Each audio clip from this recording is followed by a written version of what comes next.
যদি মামলার রায় হয়ে যায় সারাটা জীবন এখন ফাঁসির কন্ডেম ছেলে ধুইকে ধুইকে মরা লাগবে। আর ফাঁসির কন্ডেম ছেলে যে খাবারটা দেয় তো দেখেছি 3 বছর। আমি সাধারণ মামলার আসামি, অথচ আমার 3টা বছর লেগেছে ফাঁসির কন্ডেম সেলের ভেতরে, যোগাযোগ বিচ্ছিন্ন। এত বড় অফিসার শুধু আমি না, মাওলানা মামুনুল হক থেকে শুরু করে যতগুলো আলেম আমরা ছিলাম প্রত্যেকের সাথে, বিশেষ করে আমাদের এই 2 জনের সাথে বেশি। আমাদের এক জায়গায় যেতে দেয় না, একটু কথা বলতে দেয় না। কেউ যদি আমাদের কাছে আসে কারারক্ষী দিয়ে পাহারা দেয় যে ওর কাছে যেন কেউ না যায়, আবার সিসি ক্যামেরা দিয়ে রাখে। কেন এমন কড়াকড়ি করলেন? কি হলো আপনার? মাথায় দড়ি দিয়ে, হাতে ব্যান্ডেজ লাগিয়ে, হ্যান্ডকাপ লাগিয়ে, ডান্ডা বেরি পরিয়ে যখন আদালতের সামনে দিয়ে নিয়ে যেত, মনে হচ্ছে গরু নিয়ে যাচ্ছে। ও বাংলার মুসলমানেরা, আমি আর যাই করি না কেন, আমার তো মনে হয় আমার নামের আগে একটা আলেম শব্দ লেখা আছে। একবার বলছেন না, এমনকি আমি একেবারে অপরিচিত না। এদেশে যদি 100 জন মানুষ পরিচিত থাকে, সবাই চেনে থাকে, তার ভেতরে হামজা একজন। রাস্তা দিয়ে আসলে মায়ের কোলে বসে বসে হামজা হুজুর যাচ্ছে, তার মানে পেটের ভেতর থেকে শুনে আসতেছে হামজা নামে একজন আছে। ওরা জানতো না, ওরা জানার পরেও মানুষগুলো যে আচরণ করেছে, আমাকে যতই বলেন মাফ করে দেন না, আমি মাফ করবো না। আমি মাফ করে দিলে আমার স্ত্রীর 3টা বছর আপনি নষ্ট করিয়েছেন, আমার 2টা মেয়ে, ছোটটা আমার এখনো পর্যন্ত চেনে না। কি দুঃখ আমার মনে। ও মনে করে যে এরকম বহু হুজুরে 3 বছরে আমার বাড়িতে এসেছে দেখা করার জন্য, এইটা ওই রকমই একটা হুজুর। জেলখানা থেকে বেরিয়ে যেদিন বাড়িতে এসেছি, আমার বলছে হুজুর আপনি আমাদের বাড়িতে আসেন, চলো। এখন আমাকে ডাকে না, কাছেও আসে না। আমার সাথে যা যা করেছেন আমি চাই প্রতিটি জালেমের সাথে যেন আল্লাহ এইরকমই দেশে করে। এগুলো যদি না করে ছেড়ে দেন তাহলে জুলুম আবার আসবে। আর এগুলোর বিচার যদি হয়, জালেমদের এই দৌরাত্ম থেমে যাবে। আল্লাহ রাব্বুল আলামিন জানিয়েছেন জালেমদের সবচাইতে ভয়ঙ্কর পরিণতি, ইন্নামাস সাবিলু আলাল্লাযিনা ইয়াযলিমুনান নাস। সূরা সূরা 25 নম্বর পারার 6 নম্বর পৃষ্ঠা 13 নম্বর লাইনের 42 নম্বর আয়াত। এটা তাফহিমুল কোরআনে আছে, ব্যাখ্যাটা আমি খুব ভালো করে দেখেছি।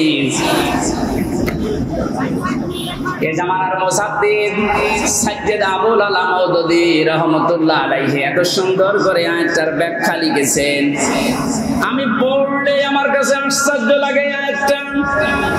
আল্লাহ পাক বলেন এই পৃথিবীর ময়দানে জালেমদের দৌরাত্ম যাই হোক না কেন, দুনিয়া একদিন তো শেষ হবে। মরণের পরে আমি আল্লাহ নিজে জালেমদের বিরুদ্ধে নিজে মামলা দায়ের করব। আলহামদুলিল্লাহ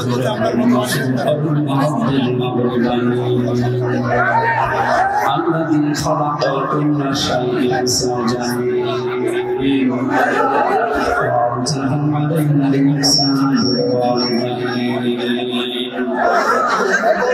ونشهد أن لا إله إلا الله وحده لا شريك له وأشهد أن محمدا عبده ورسوله سيد الكونين صلى الله عليه وعلى آله وصحبه وأتباعه أجمعين.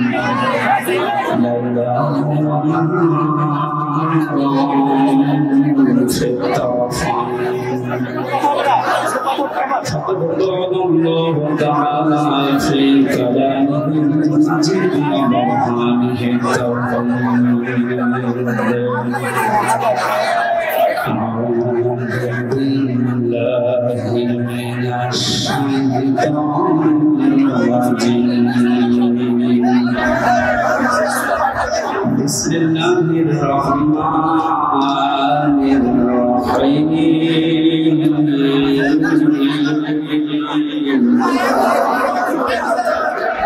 فلو أن لنا كرة فنكون من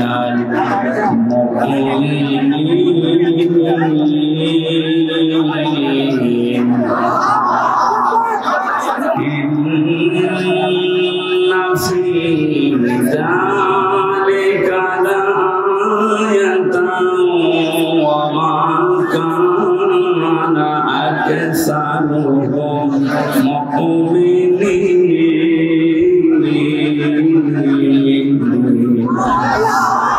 صدقت يا ربنا.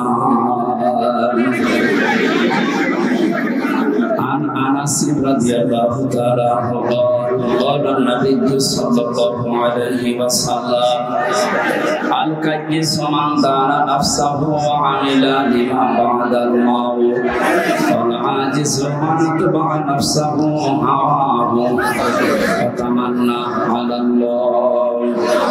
رواه ابن ماجه. وقال تعالى في شان رسوله إن الله وملائكته يصلون على النبي يا أيها الذين آمنوا صلوا عليه وسلموا تسليما. اللهم صل على سيدنا مولانا. এই মাইক আর ডিস্টার্ব করে কেন? এই এসে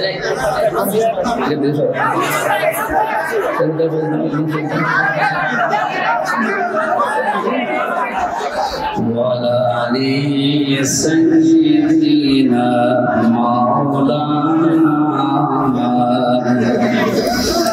পৃথিবী থেকে স্থায়ী হয় না আকাশে ফেরাউন কিংবা নমরুদ কেউ হবে চিরকাল রহিনা। আলহামদুলিল্লাহ সাতক্ষীরা জেলার কলারমা থানার অন্তর্গত বহুমুখী মাধ্যমিক বিদ্যালয় ময়দানে যুব সমাজ এবং মহাবিশ্বের মহাবিশ্ব আমাদের মালিকে আমাদের মনিবের মুখের পবিত্র বাণী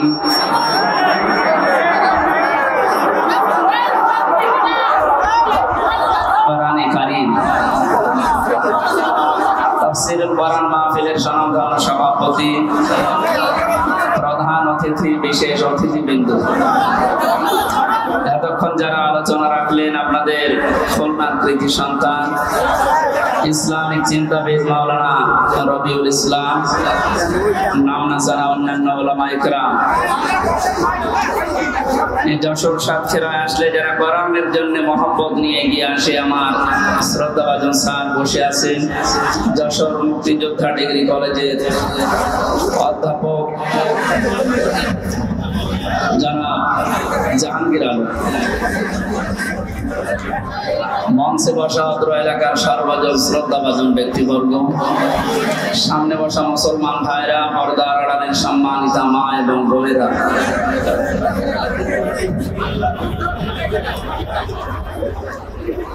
বিশ্বনবী জানিয়েছেন মান দানা নাফসাহু ওয়া আমিলা লিমা বাদাল মাউত আল কাইয়িস। পৃথিবীতে ওই লোকটাই সবচাইতে বড় হতভাগ্য, সবচাইতে বড় আহাম্মক, যে লোকটা মৃত্যুর পরবর্তী সময়ের জন্য কোনো প্রস্তুতি নেয় না, অথচ আন্দাজে আল্লাহর উপরে আশা করে বসে থাকে। আপনারা যে প্রস্তুতি নিয়েছিলেন, বিশেষ করে এই 64 জেলার ভেতরে সবচাইতে বেশি প্রস্তুতি আছে আগামী দিন মানে জান্নাতের জন্য বাংলাদেশের এই সাতক্ষীরার মানুষের। বহু পরীক্ষা দিয়েছেন আপনারা, এখনো পর্যন্ত পরীক্ষায় আছে, পরীক্ষার অবসান ঘটবে সামনে ইনশাআল্লাহ। নবীজি জানিয়েছেন ইত্তাকি দাওয়াতাল মাজলুম ফাইন্নাহা লাইসা বাইনাহু ওয়া বাইনাল্লাহি হিজাব। রাবু মুসলিম। তোমরা মাজলুমের বরদোয়া থেকে বেঁচে থাকো। মাজলুম এবং আল্লাহর ভেতরে কোনো পর্দা থাকে না, হিজাব থাকে না। এই দোয়া করলে মন থেকে কিছু আসলে কবুল হয়ে যায়। যতগুলো জেলা জালেমের জুলুমের দ্বারা মাজলুম হয়েছিল বাংলাদেশে 1 নম্বরের তালিকায় আছে এই সাতক্ষীরা। কি অবস্থায় আসলাম, দিনের বেলা আসলে অনুষ্ঠানগুলো হয়।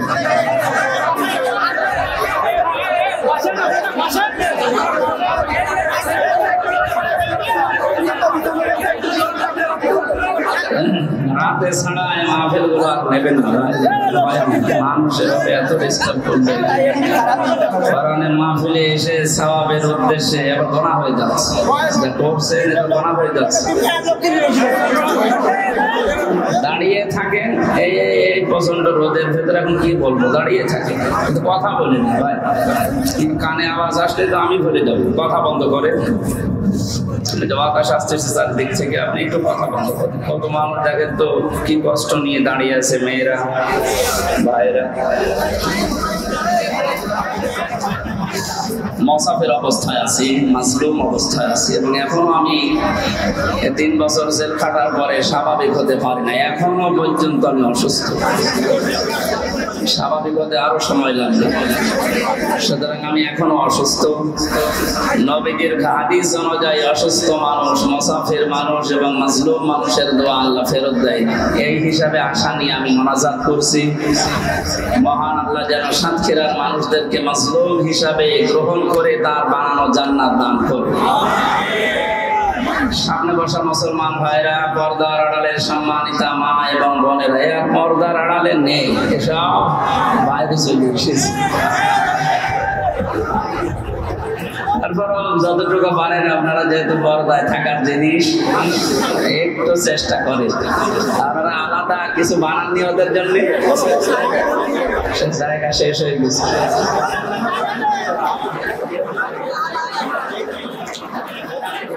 প্রশাসনের ভাইরা এখন আর বলা লাগছে না, কারণ প্রশাসন তো এখন না হলেও আমরা পারছি। কয়েকদিন আগে এই যে আনসার বাহিনী দিয়ে একটা বিশৃঙ্খলার চেষ্টা চালিয়েছিল কিছু জালেমেরা। জালেম যারা, এদের অন্তরে আল্লাহ মোহর মেরে দেয়, এই জন্য ও মরণের আগে আর ভালো হয় না। এমনকি মরণের আগে যদিও চেষ্টা করেও যে ভালো হয়ে যাব, আল্লাহ ওকে আর সুযোগ দেয় না। এর এই জুলুমের কারণে ওকে আল্লাহ এমন ভাবে মরণ দেয়, পৃথিবীতে ও ইতিহাস হয়ে থাকে। ওয়ালা ইয়াহসাবান্নাল্লাযীনা কাফারু আন্নামা নুমলি লাহুম খায়রুল লিআনফুসিহিম ইন্নামা নুমলি লাহুম লিয়াজদাদু ইসমা ওয়া লাহুম আযাবুম মুহিন। কোরআনে কারীমের সূরা আলে ইমরানের ভেতরে আছে, এটা 178 নম্বর আয়াত। আল্লাহ তাআলা বলেন, ওয়ালা ইয়াহসাবান্নাল্লাযীনা কাফারু আন্নামা নুমলি লাহুম খায়রুল লিআনফুসিহিম। হে নবী, যারা কাফের, এই মানুষগুলো মনে করে আমরা ক্ষমতার চেয়ারে বসে আছি, আল্লাহ মনে হয় আমাদেরকে ভালোবেসে কল্যাণের জন্য রেখে দিয়েছে। ইন্নামা নুমলি লাহুম লিয়াজদাদু ইসমা। অথচ আমি আল্লাহ ওদেরকে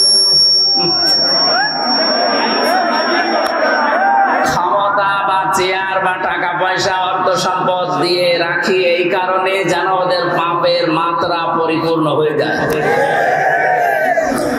আমরা তো কোরআনের আয়াতের সাথে বাস্তবতা মিলিয়ে দেখছি, অনেক কাফেরের জালেমের মানে পাপ পরিপূর্ণ হয়ে গেছে। কত মানুষের যে বরদোয়া তার উপরে। বাইরে এখন আমি যাচ্ছি, এখন টের পাচ্ছি যে মানুষ কি পরিমাণে ঘৃণা করে এই মানুষটাকে। আল্লাহ শেষের দিকে দিয়েছেন আলাহুম আযাবুম মুহিন, এদের জন্য অপমানজনক শাস্তি আমি আল্লাহ দুনিয়া আর আখিরাতে রেডি করে রাখি। তার বাস্তব প্রমাণ এই কালামানিক। ওর বেশি পর্যন্ত নাকি জনগণ উড়িয়ে ফেলেছে। আপনি টের পাচ্ছেন কত বড় অপমান, মনে হয় মরে যাওয়া ভালো।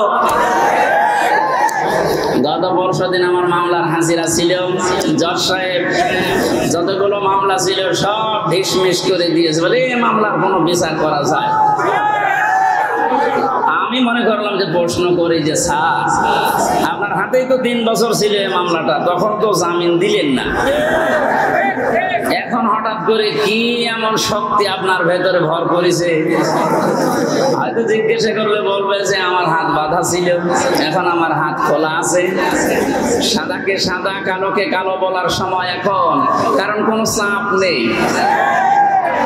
ছাত্র জনতার মাধ্যমে যে বিষয় আমরা পেয়েছি, আমরা এইরকমই একটা দেশ চাই যারা যে দায়িত্বে থাকবে যেন কোনো চাপে না থাকে।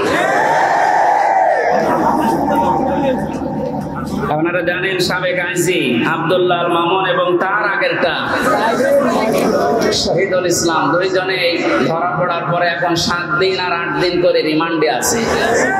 এদের নির্দেশে নাকি এদেশের হাজারের উপরে ছাত্র ছাত্রীকে গুলি করে দুনিয়া থেকে বিদায় দেওয়া হয়েছে। রিমান্ডে এখন না আমাদের যে অবস্থা করেছিল, মাটির নিচে নিয়ে কালো কাপড় দিয়ে চোখ বেঁধে, পেছনে হ্যান্ডকাপ দিয়ে ঝুলিয়ে, ডান্ডা বেড়ি পায়ে দিয়ে, দড়ি মাথায় টাঙিয়ে 11 ঘন্টা টাঙিয়ে রেখেছিল। আমার মনে হয় এদেরকে, আমার তো বিনা কারণে, আর এদের তো কারণ আছে। আবু সাইদ, মুগ্ধ, ইয়ামিন, আবু রায়হান সহ যত মানুষ হত্যা হয়েছে, এবং এই কয়েকদিন আগে যে ভ্যানের উপরে লাশ তোলা হচ্ছিল সেই লোকটাও ধরা পড়েছে। এদেরকে এখন আমাদেরকে যে দেখাইতো এই ডিম, এদের এই ডিম যদি একটু দেখান এমনি সব স্বীকার করবে। সুতরাং যে মানুষগুলো জালেম ছিলেন, যারা জালেমের সহযোগী ছিলেন, জেনে বুঝে আপনি আর মুসলমান নেই, আপনি কাফের হয়ে গেছেন। এটা তো আমি বানালাম নাকি? কেউ যদি জালেম হয় আর কেউ যদি জেনে শুনে জালেমের সহযোগী হয়, তাকে সহযোগিতা করে, সাহায্য করে, যারা এগুলো করবে তারা নবীর উম্মত থেকে বের হয়ে যাবে। নবীর উম্মতের ভেতরে যদি না থাকে, ও কি এই কথা বলেন? আমি মনে করলাম জিজ্ঞাসা করে যে স্যার আপনি এতদিন তো এই কাজ করলেন না, হঠাৎ করে আমার বিচার শেষ হওয়ার পরে যেহেতু আমার সব ডিসমিস করে দিয়েছে, আর কিচ্ছু নেই, একেবারে বেকসুর খালাস, তার মানে 3টা বছর পর্যন্ত আমাকে জেলে রাখা পুরাটা অন্যায়, আমার তো কোনো দোষ পেলেন না।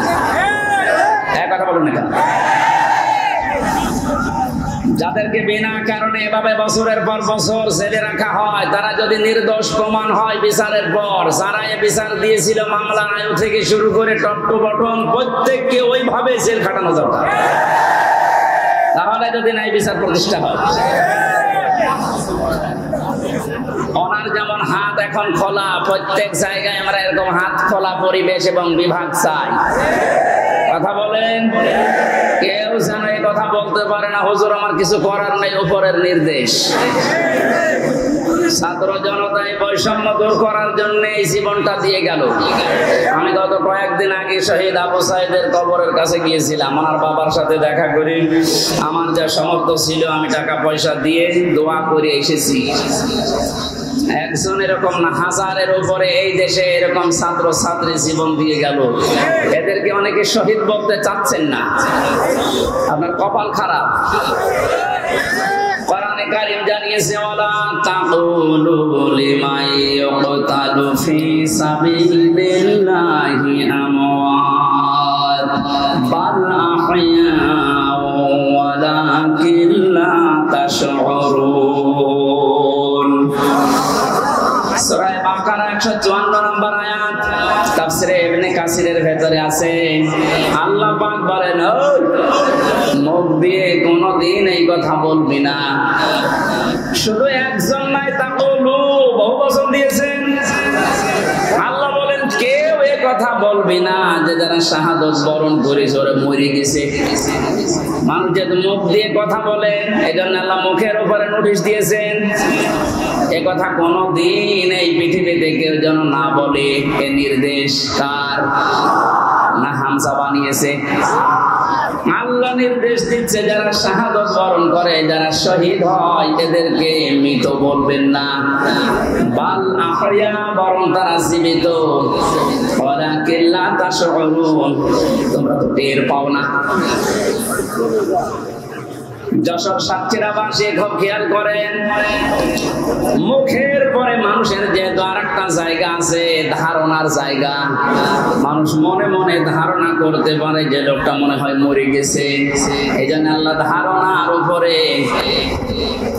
মনের উপর আল্লাহ নোটিশ জারি করে দিয়েছেন, ওয়ালা তাহসাবান্নাল্লাযীনা কুতিলু ফী সাবিলিল্লাহি আমওয়াতা বাল আহইয়াউন ইনদা রাব্বিহিম ইরযাকুন। সূরা আলে ইমরানের 169 নম্বর আয়াত। এটা তাফসিরে ফি জিলালিল কোরআনের তাফসিরে আছে। ব্যাখ্যা যত আছে 8-9 পৃষ্ঠা লেখা, সব বলতে গেলে সময় কভার হবে না, এজন্য আমি সামারাইজ করছি। মুখের উপরে আল্লাহ নোটিশ দেওয়ার পরে আল্লাহ অন্তরের উপরে নোটিশ দিয়েছেন যে ধারণাও করবি না। যারা শাহাদত বরণ করে এরা মারা গেছে, ধারণাও করা যাবে না। এ নির্দেশ কার? বাল আহইয়া, বরং তারা জীবিত। শুধু জীবিত না, ইনদা রাব্বিহিম ইরযাকুন, এরা আমি আল্লাহর কাছে রিজিক পাচ্ছে। আমরা এখানে অধিকাংশ মানুষ কথা জানি, এটা হাদিস, যে দেওয়াল চাপা পড়ে মরে গেলেও শহীদের মর্যাদা পায়। কথা বলছেন না? পানিতে ডুবে মরলে শাহাদতের মর্যাদা পায়। এই যে বন্যায় 18 জনের উপরে মারা গেল, সব শহীদ, যদি ঈমান থাকে। আগুনে পুড়ে মরে গেলে শহীদের মর্যাদা পায়। পাহাড়ের উপর থেকে গড়ে যদি কেউ পড়ে মারা যায়, শাহাদতের মর্যাদা পায়। জালেমের জুলুমের সামনে নিজের জীবনটা দিয়ে চলে গেল, শহীদ হবে না। আপনাকে কে বলেছে? আবার আরেকবার মরে দেখানো লাগবে যে দেখেন আমি শহীদ হলাম কিনা।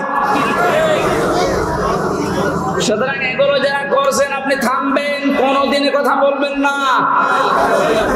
এ বিশাল বৈষম্য দূর করার জন্য নিজের জীবন পর্যন্ত যে লোকটা দিয়ে গেল, আপনি কি মনে করেন শহীদ আবু সাঈদের জীবনের কোনো মায়া নেই?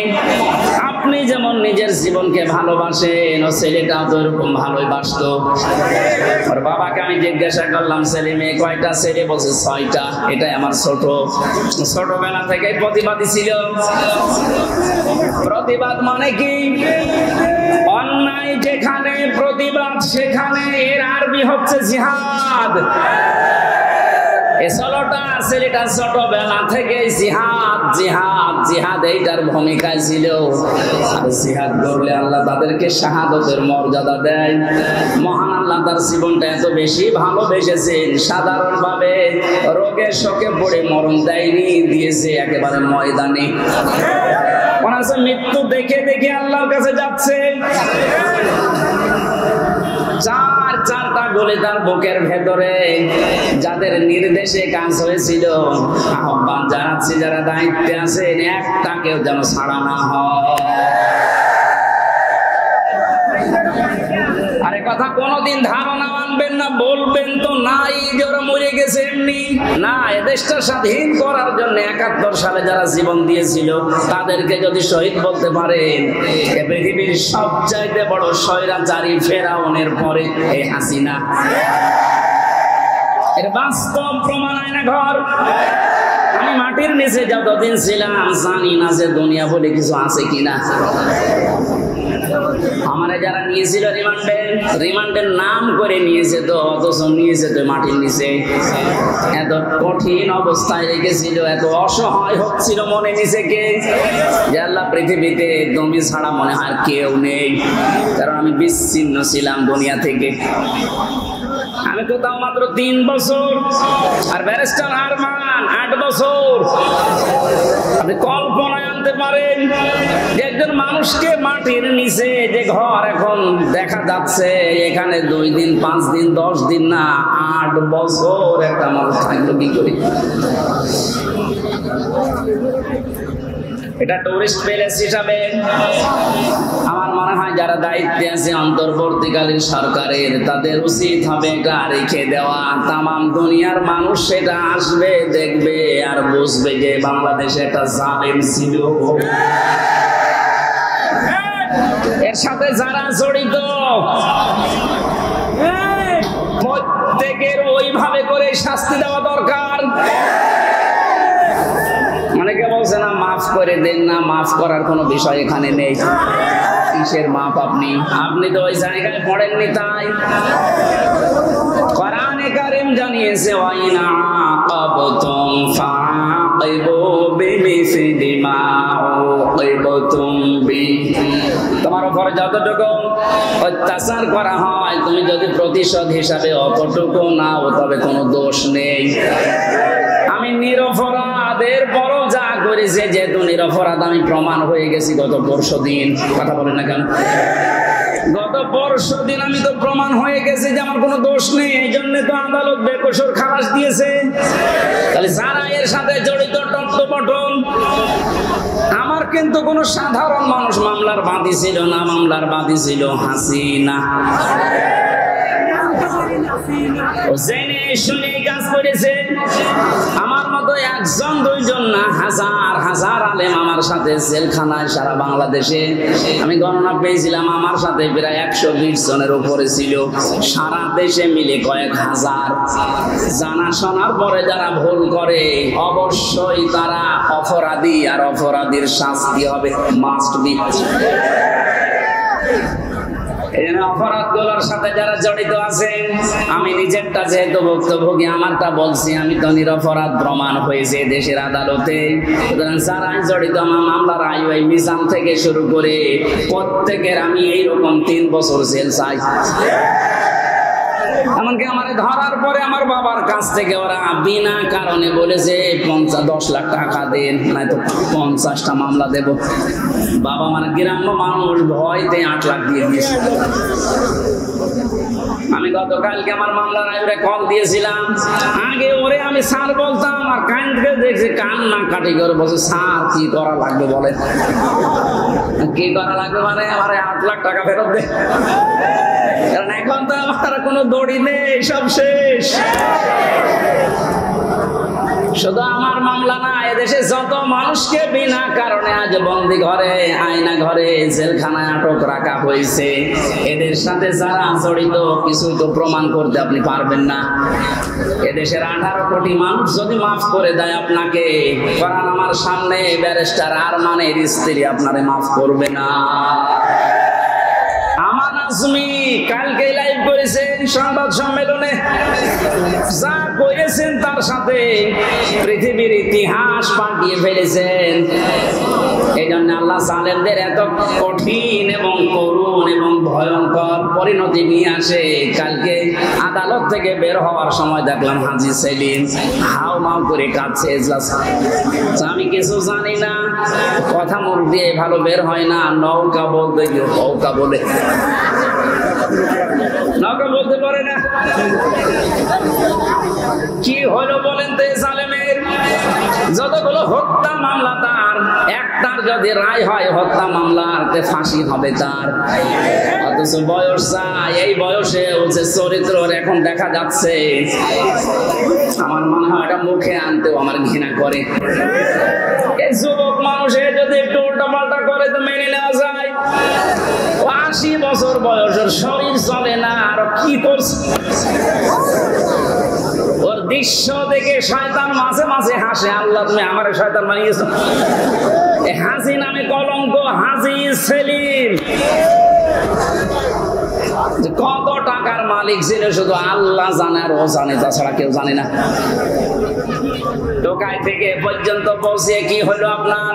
শেষ বয়সটা একটু আল্লাহ বিল্লাহ করে দুনিয়া থেকে বিদায় নেবেন, সে অবস্থা এখন আপনার নেই।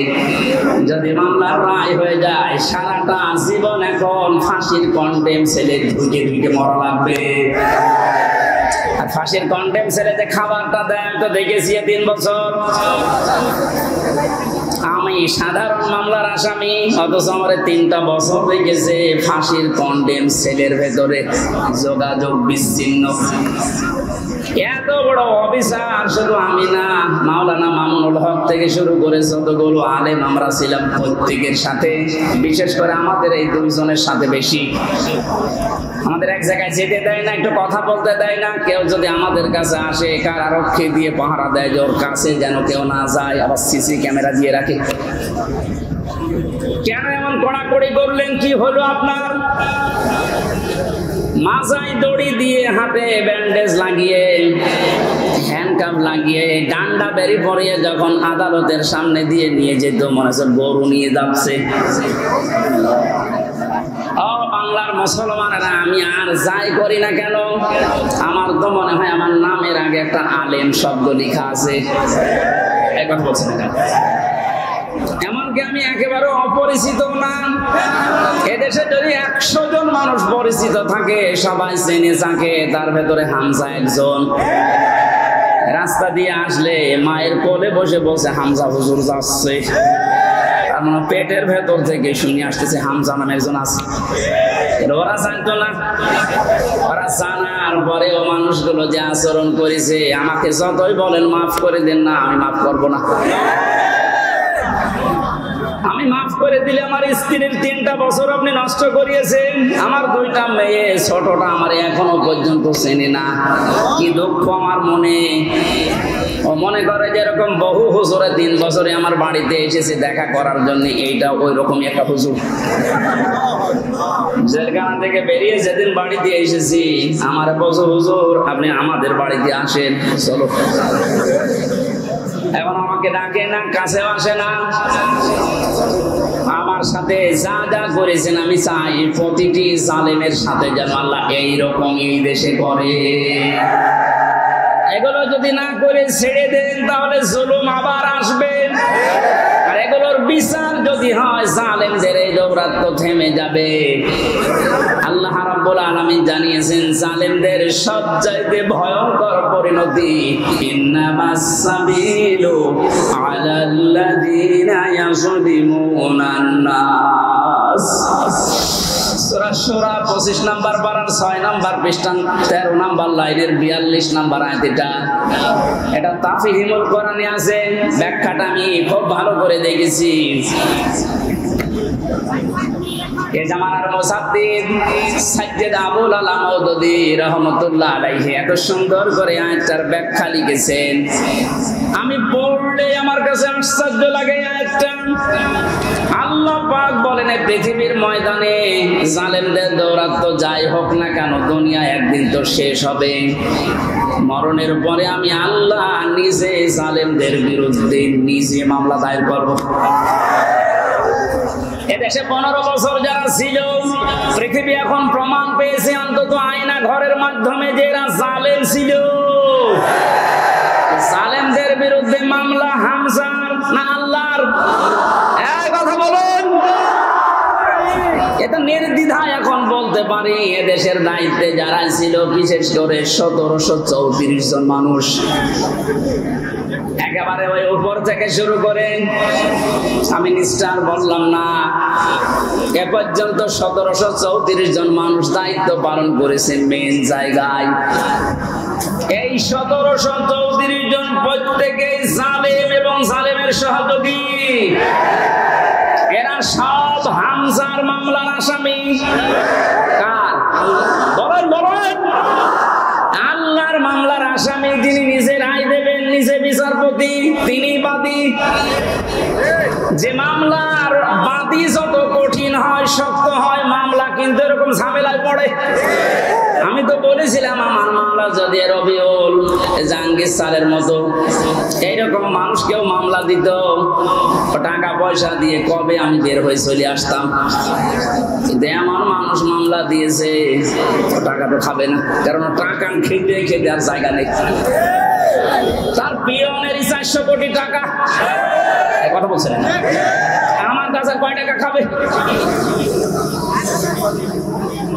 এই জন্য সিএমএম কোর্ট, জজ কোর্ট, হাইকোর্ট মিলিয়ে আমার মামলাটা 30 থেকে 31 বার উঠেছে, এরপরও জামিন হবে না। বলেন তো কোথায় পৌঁছিয়েছে বিচার ব্যবস্থা? এটা মূল্য চুরি মামলা। মূল্য চুরি না, মূল্য চুরি করলে একটা অপরাধ হয়, আর আমার যে কিচ্ছু জানি না ওই বিষয়ে। কোন পাগল ছাগল নাকি একটা কাঁচি, ধান কাটা কাঁচি নিয়ে গেছে সংসার ভাঙার জন্য।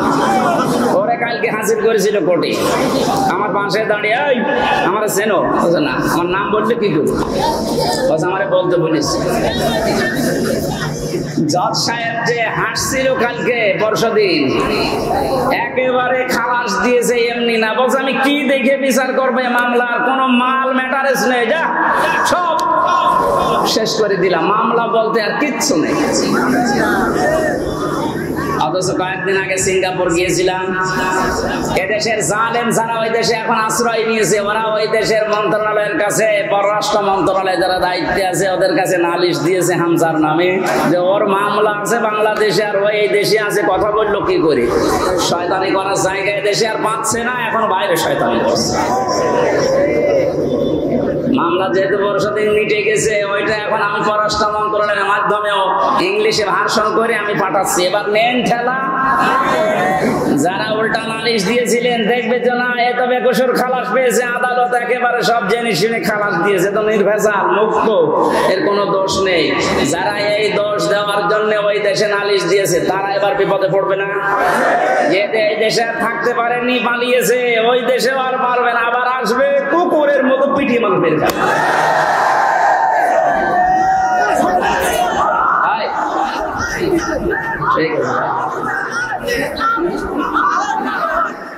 সাতক্ষীরাবাসী এই জন্য মাসলুমের দোয়া, বরদোয়া থেকে আমাদের বেঁচে থাকা দরকার। জালেমদের পরিণতি এত কঠিন এবং ভয়ঙ্কর, আল্লাহ নিজে যেহেতু মামলা দিচ্ছেন, যারা জালিম, এই জালিমদের পক্ষে থাকলে, সাহায্য করলে, সহযোগিতা করলে যেহেতু ঈমান নষ্ট হয়ে যায়, নবীর উম্মত থেকে বের হয়ে যায়। এখনো পর্যন্ত যারা জালেমদের পক্ষে সমর্থন জানাচ্ছেন, স্ট্যাটাস দিচ্ছেন, ভিডিও কলে কথা বলছে, আপা ভয় পাবেন না, আপনি ভয় পেলে আমরা ঘাবড়িয়ে যাই। কত বড় শয়তান!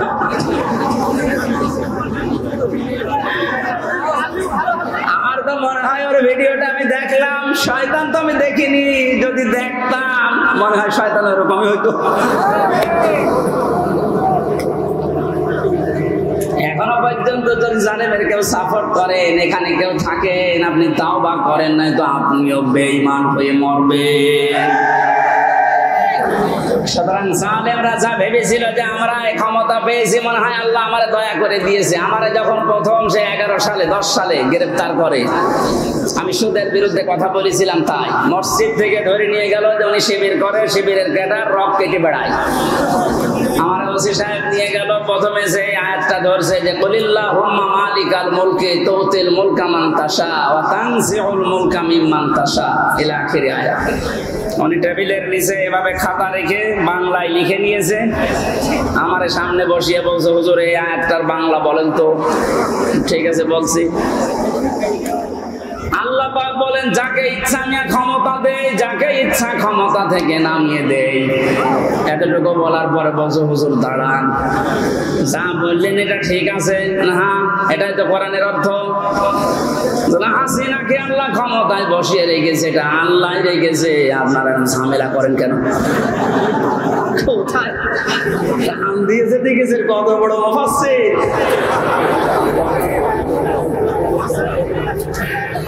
সূরা আলে ইমরানের 178 নম্বর আয়াতটা গত কয়েকদিন আগে আমি তাফসীর সহ পড়তে গিয়ে দেখি ওই ওসির কথার পুরা উল্টা। আল্লাহ বলেন, কাফের জালেম এদেরকে আমি ক্ষমতার চেয়ারে বসিয়ে রাখি যেন ওদের পাপের মারতা পরিপূর্ণ হয়ে যায়।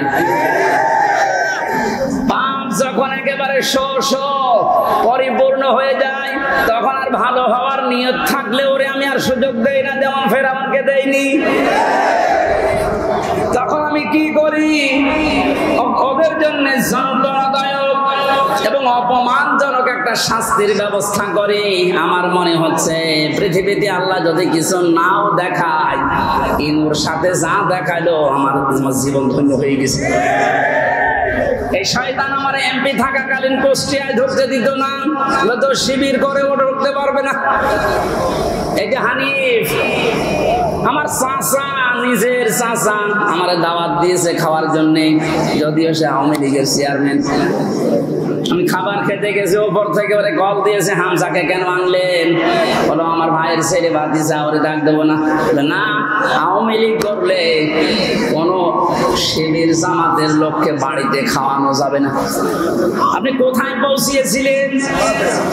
আপনার এই কারণেই তো আল্লাহ এত নিচে নামিয়েছে। এখন কুষ্টিয়ার বর্তমান যে অবস্থা, কান খাড়া করে শোনেন খুলনার বিভাগের মানুষেরা, কুষ্টিয়া আমাদের শেষ জেলা এই বিভাগের, যা করেছে আমি যতটুকু দেখতে পাচ্ছি এখন কুষ্টিয়ায়, এই যে দুইজনের নাম বললাম, এরা যদি একা একা বের হতে চায় মানুষ পিটিয়ে মেরে ফেলবে।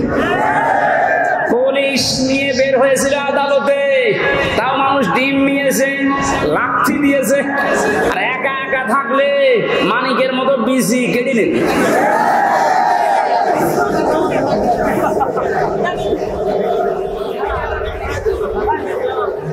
এখানে জালেমদের কিন্তু পরিণতি খুব খারাপ। তারা আল্লাহর মামলার আসামি, তাদের দুনিয়াও শেষ, আখিরাতও শেষ। এক কথা বলেন না কেন? দুনিয়া শেষ কেন? আল্লাহু লা ইয়াহদিল কওমাজ জালিমিন, জালেমদেরকে আল্লাহ পথ দেখাচ্ছে না, দেখাবেও না। ইয়াহদি এটা মজারে, বর্তমান, ভবিষ্যৎ, প্রেজেন্ট, ফিউচার। কোন জালেমকে আল্লাহ হেদায়েত দিচ্ছে না, দেবে না। এখানে আমরা যেন জালেম না হয়, নারী হোক আর পুরুষ হোক, কোন বিষয়ে যেন জুলুম করবেন না। অনেক মহিলা আছে তার স্বামীর উপরে জুলুম করছেন, আছে। মেয়েরা মাঝে মাঝে কল দিয়ে বলে, হুজুর পুরুষদের বিরুদ্ধে কিছু বলেন না। না, আপনাদের বিরুদ্ধে বলছি এই কারণে, কারণ আপনার যে স্বামী যত খারাপ হোক, ও কিন্তু ফেরাউনের মতো না। ফেরাউনের জীবনে আমি পড়েছিলাম, এত বড় শয়তান, ভয়ঙ্কর স্বামী পৃথিবীতে কারো ভাগ্যে আসবে কিনা আমি জানি না। নিজের স্ত্রী আসিয়ার হাতের ভেতরে ব্রেক লাগিয়েছে, পায়ের ভেতরে শলাকা লাগিয়েছে, মাথার উপরে গরম তেল ঢেলে দিচ্ছে শুধু ইসলামের কারণে। এই কপালের ভেতরে ব্রেক দিয়েছে। এই কঠিন অবস্থায় যখন এই শাস্তি চলছিল, আল্লাহ জিবরাইলকে পাঠিয়ে দিলেন, জান্নাতটা মেলে ধরো। হযরতে জিবরাইল এসে যখন জান্নাত দেখালেন, হযরতে আসিয়া ডাক দিয়ে বলেছিলেন, মাবুদ তুমি আমার জন্য জান্নাত পাঠিয়েছো, আমি জান্নাত চাই না, আমি চাই তুমি যেখানে থাকো ওই জায়গায় একটা ঘর আমার জন্য বানিয়ে দাও, যেন সব সময় তোমাকে দেখা যায়। দ্বিতীয় নম্বর, একটু ভালো করে মেয়েরা, এটাই আপনার ওয়াজ। দ্বিতীয় নম্বর তিনি বলেছিলেন, অনাজ্জিনি মিন ফিরআউনা ওয়া আমালিহি ওয়া নাজ্জিনি মিনাল কওমিজ জালিমিন। সূরা তাহরিমের 12 নম্বর আয়াত। হযরতে আসিয়া বলেছিলেন, মাবুদ আমার স্বামী আমার উপর যে অত্যাচার জুলুম করছে, লোকজন দিয়ে নিজেও দেখতেছে, তুমি এই জুলুম অত্যাচার থেকে আমাকে বাঁচাও, কিন্তু আমার স্বামীর উপরে তুমি গজব দিও না।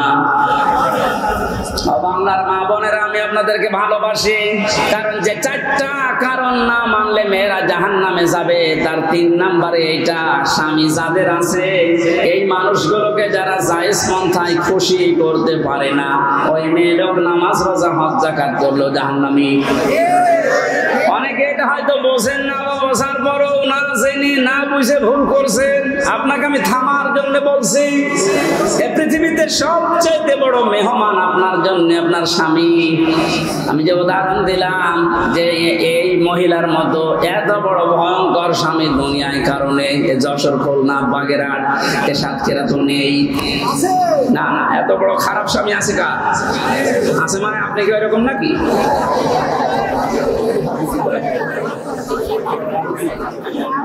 এত বড় শাস্তি দেওয়ার পরেও তিনি যদি বড় দোয়া না দেন স্বামীর জন্য, আর আপনার একটা একটা সাবান কম হয়ে গেলে, শাড়ি কম হলে আপনি বরদোয়া দেন। স্বামীর বাড়িতে এসে যে কষ্ট স্বীকার করছেন, মনে করবেন আমার সাদগা দেওয়ার সওয়াব হচ্ছে প্রতিনিয়ত। এখানে যে সমস্ত মা বোনেরা স্বামীর বাড়িতে অত্যাচার, জুলুম, নির্যাতনের শিকার হয়ে আছেন, আপনার কিন্তু প্লাস পয়েন্ট।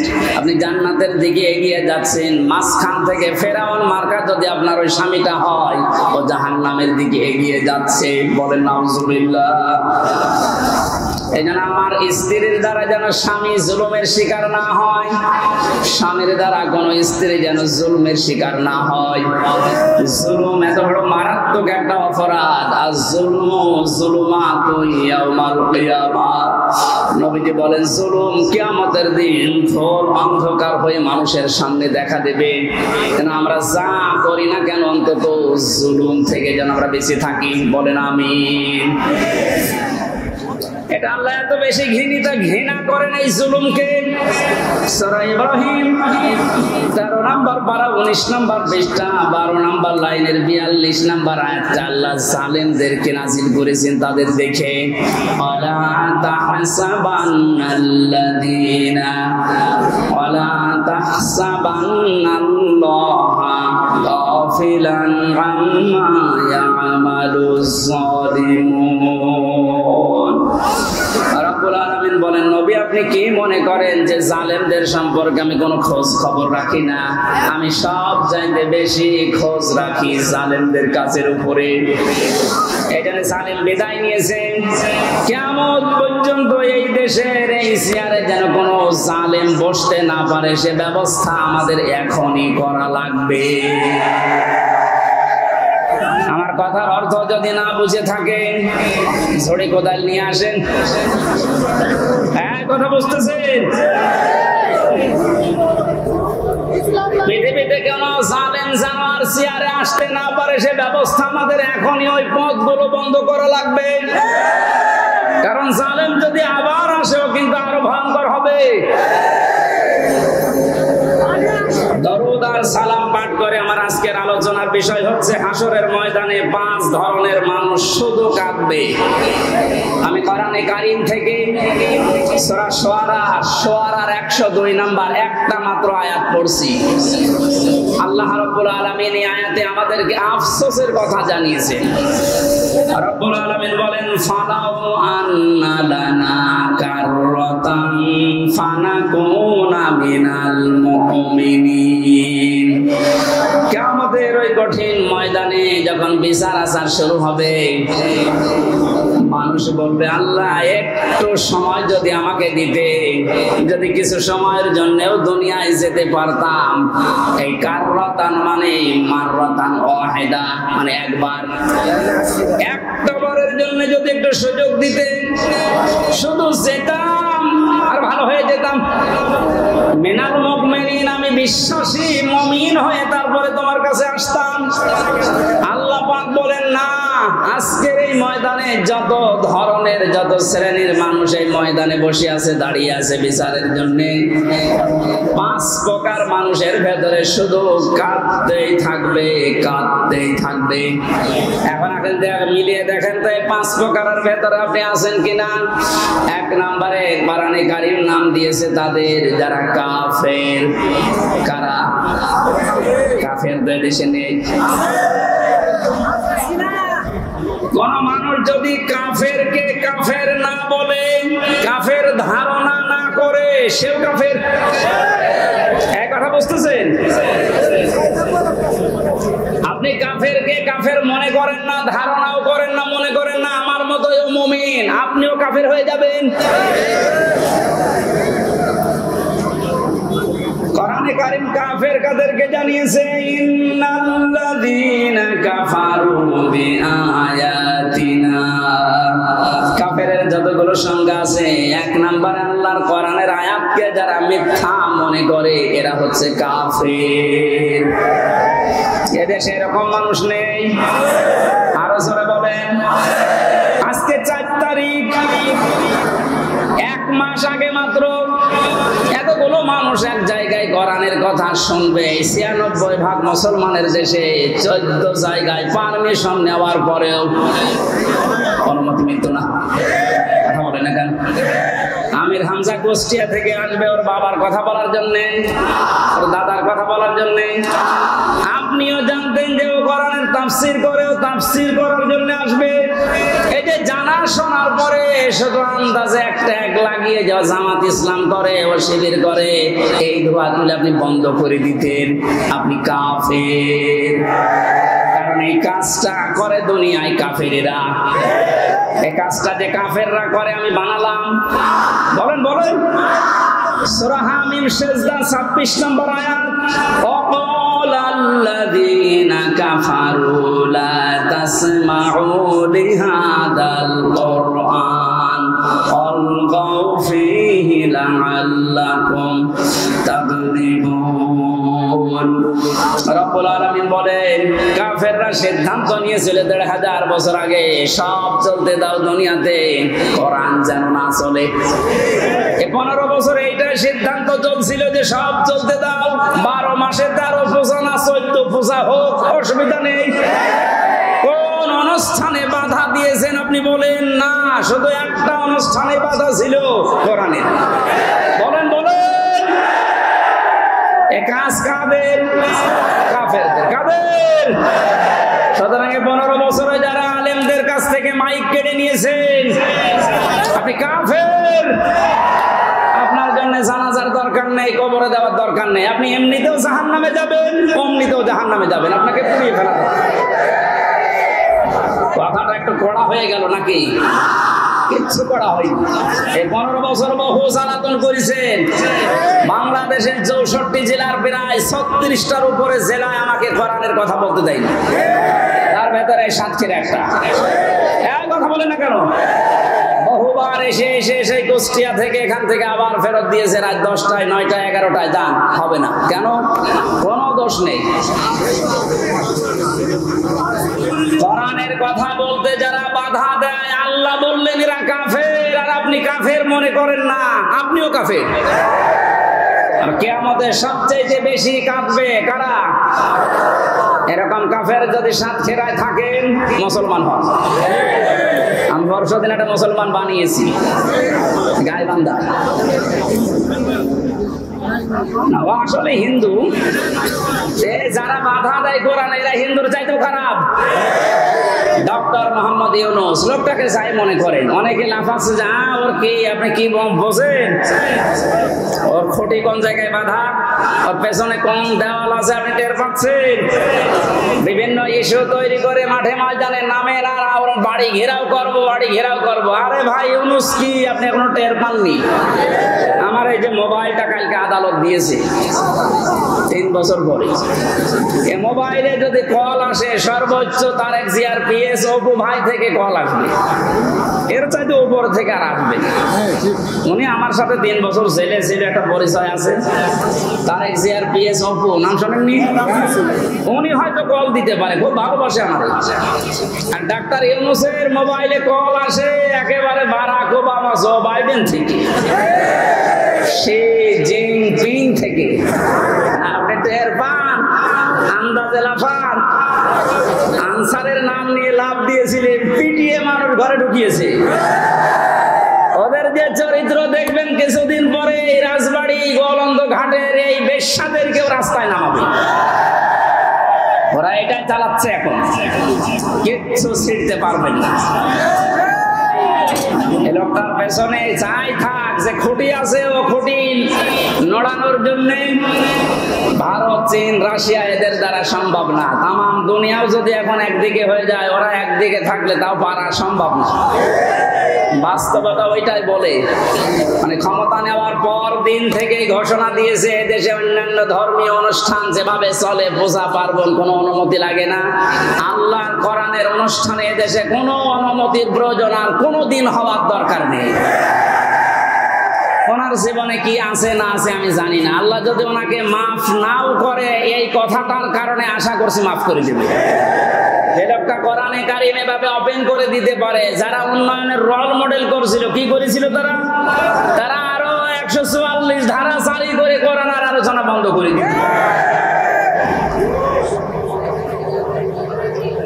এজন্য কাফেরদের সাথে আত্মীয়তাও বন্ধ করা লাগবে। আমার বংশের 100 জনের 98 জন এরকম ছিল। আমি ঘোষণা দিয়ে দিয়েছি অলরেডি, কারণ এরা খুব খুশি ছিল আমি ছেলে থাকা কারণে। এরা খুব খুশি ছিল। আমার বাবাকে মাঝে মাঝে টিটকারি দিতে হচ্ছে, নাও করো এবার জামাত ইসলাম। 5 তারিখের পরে ও যখন পালিয়েছে 1:30টার সময়, বিকাল 5টা বাজতে বাজতে বাড়ি থেকে কল আসছে, ভাতিজা আমরা সব আল্লাহর ওলি হয়ে যাচ্ছি। এখন আল্লাহর ওলি হচ্ছে, এর আগে কি করেছিলে? কাফেরদের জানাজা পড়া জায়েজ আছে। ঘোষণা দিয়েছি যারা ইসলাম কায়েম হবে এইটা চাই না, সে আমার বংশের লোক না, আমার বাবা হলেও জানাজায় আমারে ডাকবেন না। জানাজা হামজানা কাবা শরীফের ইমাম পড়ালেও জাহান্নামে যাবে। মানে কাফের যারা, এক কথাই বলছি, ইসলামের কোন বিধানকে জানার পরে যারা গোপন করে রাখে এরাও এক প্রকার ডিজিটাল কাফের। আর এই বাংলাদেশে এটা সবচাইতে বেশি। এক কথা বলছে না কেন? 2 নম্বরে মুশরিক, এটা কঠিন শব্দ। কোরআনে কারীম জানিয়েছে ওয়াল্লাযী আরসালা রাসূলাহু বিল হুদা ওয়া দীনিল হক লিইয়ুযহিরাহু আলাদ দীনি কুল্লিহি ওয়ালাউ কারিহাল মুশরিকুন। তিনি সে আল্লাহ যিনি তার রাসূলকে দ্বীনে হক দিয়ে, সত্যের বিধান দিয়ে দুনিয়ায় পাঠিয়েছেন। যত নিয়ম নীতি, যত ধর্ম তন্ত্র মন্ত্র আছে সব যেন পেছনে ফেলে দিয়ে আল্লাহর দ্বীনকে তিনি দাঁড় করায়। এজাহার মানে বিজয় করা, এজাহার মানে প্রকাশ করা। রাসূলের দায়িত্ব ছিল দুনিয়ার সব ধর্ম, সব নিয়ম নীতি তন্ত্র মন্ত্রের উপরে আল্লাহর কোরআন, আল্লাহর ইসলামকে তিনি বিজয় করবেন। আর আসতে বলেন, এই কাজ করতে গেলে সবচাইতে বেশি নারাজ হবে, মন খারাপ হবে মুশরিকদের। এটা যে বাস্তব, এই 15 বছর দেখেছেন। ওরা শেষ পর্যন্ত না পেরে কোরআন যেন দেশে কায়েম না হয় এজন্য নিষিদ্ধ করেছিল 1 তারিখে। আল্লাহ পুরা উল্টিয়ে 4 তারিখ আসতে আসতে পুরা পাল্টিয়ে দিয়েছে। বাংলাদেশে কোরআন কায়েম হওয়ার বিপক্ষে সবচাইতে বেশি মুশরিকরা। মুশরিক এই দেশে বেশি নেই, না না, এটা নেই বলেই তো প্রতিবেশী যারা, ওরা এই দেশকে যেন মুশরিক বানানো যায় এজন্য বহু কায়দায় ষড়যন্ত্র করছিল। মাদ্রাসায় ইসলাম শিক্ষা পড়াচ্ছে হিন্দু। আপনি চিন্তা করেছেন কোথায় নেমেছে? জাতিকে একটা মুশরিক জাতি বানানোর জন্য পাকাপোক্ত নিয়ম চালু করে দিয়েছিল। এভাবে যদি 10টা বছর চলতো, এ পুরা বাংলাদেশ পাল্টিয়ে আমরা মুসলমান শুধু নামে থাকতাম, কামে মুশরিক হয়ে যেতাম। জাতিকে শিরিক করানোর জন্য কত পায়তারা, কত প্রকল্প হাতে নিয়েছে। মোড়ে মোড়ে মূর্তির নামে, ভাস্কর্যের নামে, কথা বলছে না, এটা যে শিরিক সেটার প্রমাণ পেয়েছে। 5 তারিখে আসরের আগে সব শেষ। আমার কুষ্টিয়ায় যেটা ছিল বিকাল 5টা পর্যন্ত, এই 1টার পর থেকে আরম্ভ হয়েছে, 5টা পর্যন্ত শুধু ভাঙতে সময় গেছে। শয়তানি এত শক্ত ছিল, এত টাকা খরচ করে বানিয়েছে। কি করলেন আপনি? শুধু কুষ্টিয়া না, কোটি কোটি টাকা খরচ করে সারা দেশে যেভাবে শিরিক চালু করেছিলেন, এদেশের মানুষের আর কিছু না থাক, অন্তত যাদের অল্প ঈমানও আছে এদেরকে দিয়ে আপনি শিরিক করাতে পারবেন না। এজন্য মাত্র 3-4 ঘন্টার ব্যবধানে পুরা দেশ থেকে শিরিকের যত শিকড় ছিল সব মূলোৎপাটন করে ফেলেছে। কথা বলেন ঠিক কিনা? আমরা শিরিক করে আল্লাহর কাছে কিয়ামতের ময়দানে অজরে কাঁদতে চাই না। আমরা, আল্লাহ আমাদেরকে বাঁচিয়ে দিয়েছে। কোন কারণে মরা মানুষের ছবি টাঙানো লাগবে ওখানে? এটা প্রকাশ্য একটা শিরিক। এটা কি? এই মুশরিকরা সবচেয়ে বেশি কাঁদবে। একটা রাষ্ট্র কত বড় দুর্নীতিগ্রস্ত হলে জাতীয় মসজিদের ইমাম পর্যন্ত পালিয়ে যায়। ছোটখাটো মসজিদের ইমাম যারা জালেমদের সহযোগী তারা তো পালিয়েছে। সর্বোচ্চ মসজিদ বাইতুল মুকাররমের খতিব পর্যন্ত পালিয়েছে। দোষ না থাকলে, ভয় না থাকলেও পালাবে কি করতে? কোথায় পৌঁছিয়েছিল? আল্লাহ আমাদেরকে হাতে ধরে বাঁচিয়েছে। 3 নম্বরে আল্লাহর দরবারে কাঁদবে সবচেয়ে বেশি মুশরিক, মুনাফিক। 4 নম্বরে বেদাতি। ইসলামের নাম বলে ইসলামের ভেতরে প্রবেশ করিয়ে ইসলাম বলে চালিয়ে দেয়। এটা বাংলাদেশে খুব বেশি ছিল, এই ব্রাহ্মণবাড়িয়া কুমিল্লা এলাকায়। এখন সবগুলো মাথা নিচু হয়ে গেছে। বিশেষ করে চট্টগ্রাম এলাকায় যে নূরে বাংলা, ইংলিশ বাংলা, জাঙ্গি হুজুর, নাম শোনেননি? প্রকাশ্য বেদাত চালু করেছিল। কবরের পাশে যে বলতো, হে খাজা, ও আল্লাহর ওলি, আপনার কাছে পরীক্ষার্থীরা এসেছে, একটু দোয়া করে দিন। আরে কবরে যারা থাকে ওরা সব চাইতে বড় অসহায়, সে কি করে দোয়া করবে? সুতরাং এই বেদাত যারা চালু করেছিলেন, এই শিরক, তাদেরকে এখন জাতির শিক্ষা দেওয়া দরকার। নয়তো সময় যদি একটু নরম হয়ে যায়, ওই বেদাতিগুলো কিন্তু আবার মাথা ছাড়া দিয়ে উঠবে। 5 নম্বরে সবচেয়ে বেশি কান্নাকাটি করবে হারামখোর, যেটা এখন কাঁদতেছে। আমি কয়েকদিন আগে বাইরের কয়েকটা রাষ্ট্র ঘুরে আসলাম, মালয়েশিয়া, সিঙ্গাপুর দিয়ে, দেখেছি যে হারামখোর যারা, তাদের সম্পদ কি পরিমাণ। বেগম পাড়া বানিয়েছে। ভ্যান চালিয়ে যদি উপায় করা লাগতো, কিয়ামতের আগে বেগম পাড়া বানাতে পারতো না। সবগুলো টাকায় জনগণের। কথা বলেন, শিক্ষকদের বেতন হয় না, আর ওর এক মেয়ের বিয়েতে 12,000 কোটি টাকা খরচ করে। ওর মুখে মারবেন না কোন জায়গায় মারবেন? হারামখোর যারা, থামেন। কি করবেন? হারাম উপায় করে হাসি সেলিমের দিকে তাকান, দরবেশের দিকে তাকান। টাকা কম ছিল ওর, কিন্তু সব টাকা এই দরবেশের। হারাম, হারাম এবং হারাম। কিচ্ছু নিয়ে যেতে পারবেন না হারাম উপায়কারী যারা। যেহেতু বর্ডার এলাকার মানুষ আপনারা, এই এলাকায় তো হারাম নেই। এই পাশের মাল ওই পাশে দেয়, ওই পাশের মাল এই পাশে নিয়ে আসে। এটা চুয়াডাঙ্গার দর্শনার্থীদের দায়িত্বে ছিল এমপি টগর, ওর ভাই বাবু এই কাজে জড়িত ছিল। এখান থেকে স্বর্ণ পাচার করে প্রতিবেশীকে দিয়ে দিত, আর প্রতিবেশী থেকে একটু ডাল, তাও মসুরের ডাল না, ফ্যান্সি ডিম। জনগণ শাস্তিও দিয়েছে এরকম। অবৈধ ইনকাম করে যা বানিয়েছিল সব আল্লাহর রাস্তায় পুড়িয়ে দিয়েছে। এখান থেকে একটু শিক্ষা নিতে পারেন না? এত বড় বড় হারামখোর, এদেরকে যদি আল্লাহ এরকম অপমান করতে পারে, আপনি আর আমি কিচ্ছু না। কার জন্য হারাম কাজ করবেন, কার জন্য হারাম উপায় করবেন? ফামান সুহসিহা আনিন নার ওয়া উদখিলাল জান্নাতা ফাকাদ ফাজ। আল্লাহ পাক বলেন, এই পৃথিবীর ময়দানে আসল হার জিত না, আসল হার জিতের জায়গা হচ্ছে ময়দানে মাহশার, আখিরাতের ময়দান।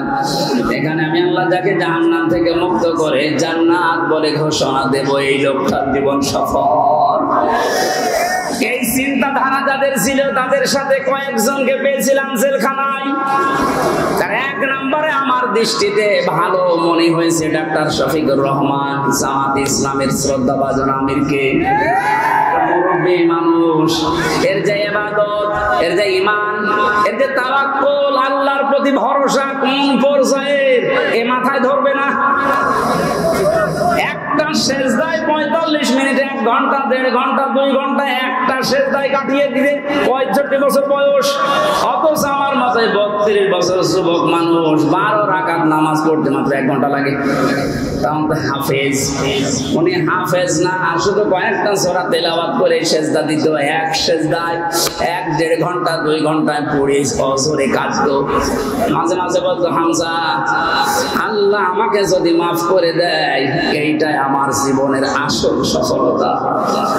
তারা ইখলাস থেকে আজ দলে দলে, পালে পালে মানুষ ইসলামের দিকে ঝুঁকতেছে।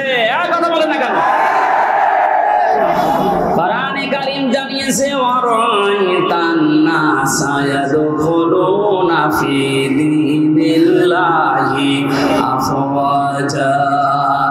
হে নবী, আপনি আপনি দেখতে পাবেন দলে দলে পালে পালে মানুষ ইসলামে প্রবেশ করছে। সেই দৃশ্য যেহেতু আমরা বাংলাদেশ এখন দেখতে পাচ্ছি। আগস্টের 5 তারিখের আগের জরিপ পেয়েছিলাম এদেশে ইসলাম কায়েম হোক, এটা চাইতো 100 জনের মাত্র 20 জন।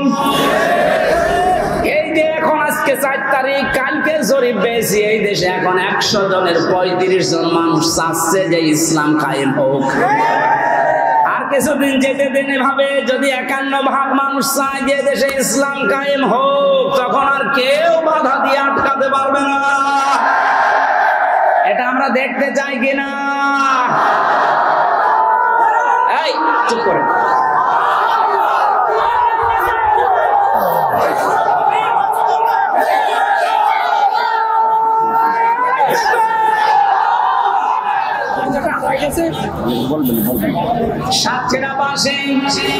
আমার বয়স যেহেতু 32, আমি দেখি না। এই যে মুরব্বী যারা আছে এনারা দেখেছে এ দেশটা বাবা চালিয়েছিল, কেমন দেখা গেছে।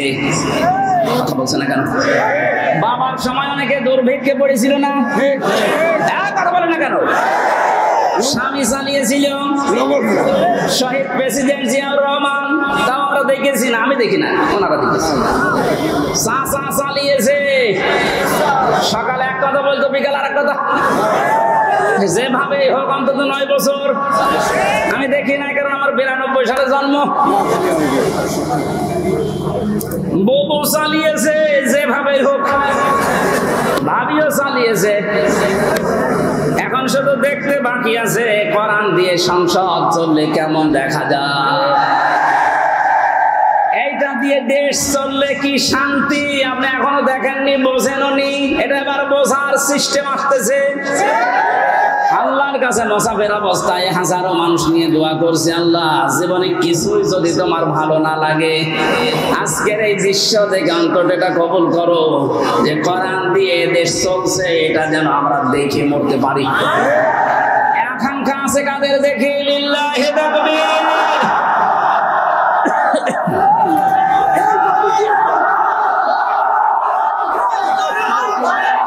আলহামদুলিল্লাহ। ভাই হাত শুধু সামিয়ানার নিচে নাকি বাইরে যাবে? অনেক মুনাফিক আছে আন্দাজে হাত তোলে, জায়গা মতো যে উঠিয়ে যায়। আমরা চাই যে আসুক যেন এইটা দিয়ে সংসদ চালায়। আল্লাহ এই দৃশ্য দেখে মরার তৌফিক দিন, আমিন। 5 প্রকার মানুষের যে কান্নার কথা শুনলেন, এক প্রকারের ভেতরও থাকবেন না। যে প্রকার মানুষের কোনো কান্না নেই তারা হচ্ছে মুত্তাকি। আল্লাহ আমাদেরকে মুত্তাকি হওয়ার জন্য যে 9টা গুণ আছে। আজকের এই মাহফিলের খরচ বাদ দিয়ে বাকি যে টাকাগুলো বেঁচে যাবে, ওই টাকাগুলো সব বানভাসী মানুষের জন্য ওনারা পাঠাবে। আল্লাহ যেন এটা কবুল করেন। আগামী 8 ডিসেম্বর রাতের বেলায় এশার পর থেকে বাদেশা থেকে রহিতা, মনিরামপুর, যশোরে আমি কদলাপাড়া, ওখানে জাহাঙ্গীর স্যারের মাহফিল আছে, ওখানে যাবো।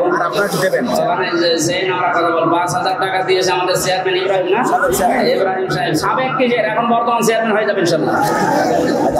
আল্লাহুম্মা আমিন। লা ইলাহা ইল্লা আনতা সুবহানাকা ইন্নী কুনতু মিনাজ জালিমিন। রব্বুল আলামিন, সারাটা জীবন অপরাধ করে জীবনটা নষ্ট করে ফেলেছি। হাত উঠায় কথা বলবো ভয় করে, লজ্জা করে। আমাদের অপরাধের দিকে তাকিও না, রহমতের দিকে তাকাও। জিন্দেগির গুনাহগুলো মাফ করে দাও। এ মাহফিলের আয়োজন করতে গিয়ে তোমার বান্দা ইমাম সহ যত যুবকেরা শ্রম দিয়েছে, আল্লাহ আমি অনেকের নামও জানি না। এই যুবকদেরকে যে মা পেটে নিয়েছে, মায়ের পেট খাদিজার মতো বানিয়ে দাও।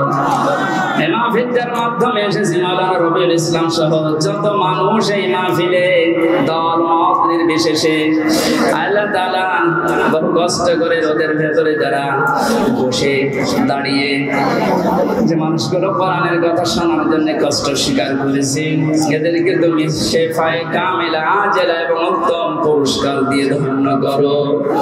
এলাকায় মাটির নিচে যত মানুষ ঘুমিয়ে আছে মাফ করে দাও। আল্লাহ তাআলা মা বোন যারা এসেছে নামাজ রোজা পর্দার পাশাপাশি স্বামীর খেদমতের সুযোগ তাদের দান করো। স্বামী যাদের যাদের অবাধ্য আছে তাদেরকে বাধ্য করে দাও।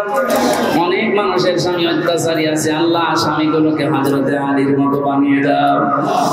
জাহাঙ্গীর সরদার মায়ের জন্য দোয়া চেয়েছে, আল্লাহ মায়ের কবর জান্নাতুল ফেরদাউস বানাও।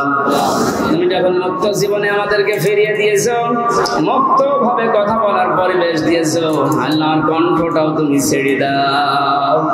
কোরআনের সহজ সরল কথাগুলো হেদায়েতের নিয়তে যেন বলতে পারি, মানতে পারি, তৌফিক দাও। আগামীর বাংলাদেশ তুমি কোরআনের হাতে দয়া করে তুলে দাও। স্বপ্ন চোখে আমরা দেখতে চাই যে তোমার কালাম দিয়ে দেশটা চলছে। বারাকাল্লাহু লানা ওয়া লাকুম ফিল কোরআনিল আযীম। মরণ আসলেই যেন বলতে পারি লা ইলাহা ইল্লাল্লাহ মুহাম্মাদুর রাসূলুল্লাহ। মহিলা প্যান্ডেলে এখন ছিল, মহিলা প্যান্ডেলে এক মা ইন্তেকাল করেছে। ইন্না লিল্লাহি ওয়া ইন্না ইলাইহি রাজিউন। আল্লাহ শাহাদাতের মর্যাদা কোরআনের ইজ্জতে